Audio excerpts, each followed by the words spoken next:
किसान भाइयों नमस्कार। हम बात कर रहे हैं धान की दूसरी जो है वो खाद कब डालनी चाहिए और कैसी डालनी चाहिए और क्या क्या खाद डालनी चाहिए। और बहुत सारे किसान जो है वो गलती कर देते हैं, ये गलती आप मत कीजिएगा।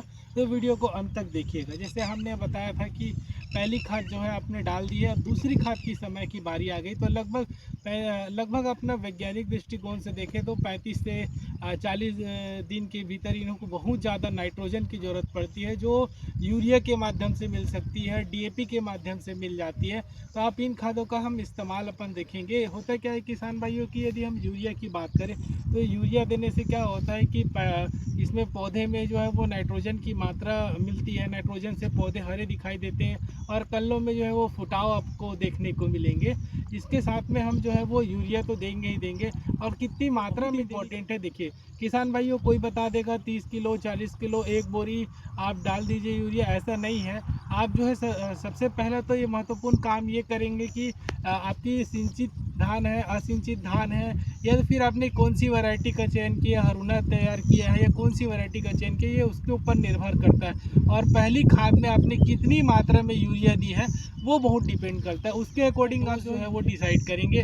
ऐसा नहीं है कि पहले में आप यूरिया ज़्यादा दिए हैं और अभी और फिर मैं बताऊं आपको, या कोई कोई साथी आपको बता दे कि इतनी मात्रा में दे, तो उस पर बिलीव नहीं करना है आपको। जो है वो अनुशंसित मात्रा की जानकारी। इसके अलावा यूरिया के साथ में आप जो है वो डीएपी यूज़ कर सकते हैं।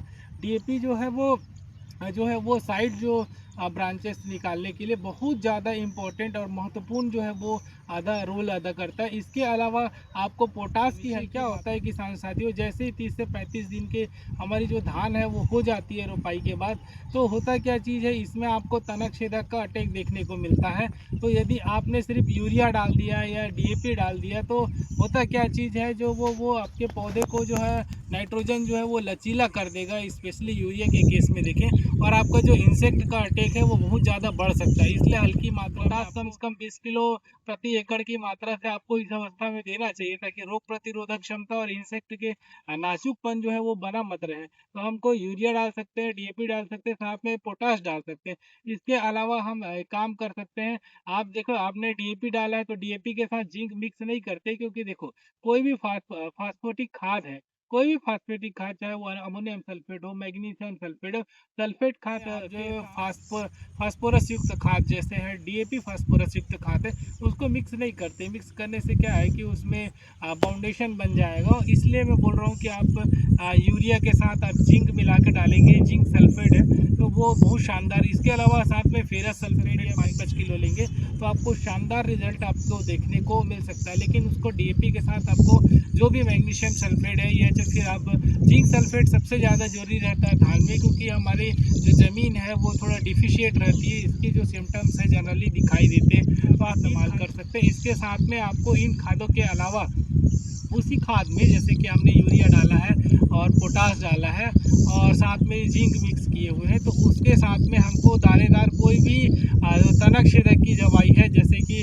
फर्टेरा है, कट्राफ हाइड्रोक्लोराइड है, इन सब जैसे दवाई जो दानेदार दवाई है उसको हमको बिल्कुल डालना चाहिए, क्योंकि इस समय जो है वो जो तनक छेदक की जो तितलियाँ हैं वो देखने को मिलती है। और उसको अटैक से क्या है, ये जो दानेदार दवाई है वो लंबे समय तक जो है वो इसको बना के इसको दूर करके रखती है। तो आप इन दवाओं का आप इस्तेमाल कर सकते हैं। इसके अलावा जैसे आपके बादल जो छाए हुए हैं, तो आप जो बादल छाए हुए हैं, तो जो आपने जो सागरिका का आप जो झाइम वगैरह यूज़ करते हैं वो सब का इस्तेमाल कर सकते हैं। क्यों उन सब का भी जो, क्योंकि वो समुद्री शैवाल होता क्या चीज़ है, या ऑलरेडी समुद्र में बनते हैं। समुद्र के अंदर जहाँ प्रकाश की रोशनी नहीं पहुँच पाती, वहाँ जाके ये जो शैवाल है वो डेवलप होती है। तो होता क्या चीज़ है, जब हम धान के खेत में इसको डालते हैं तो इसका रिजल्ट आपको शानदार देखने को मिलता है। ये क्योंकि यही ऐसा समय है जब पौधे के फुटाव का समय है। इस फुटाव के समय आप अनुशंसित मात्रा और समय के अनुसार, क्योंकि बाद में चिड़िया चुग गई खेत वाली समस्या आती है,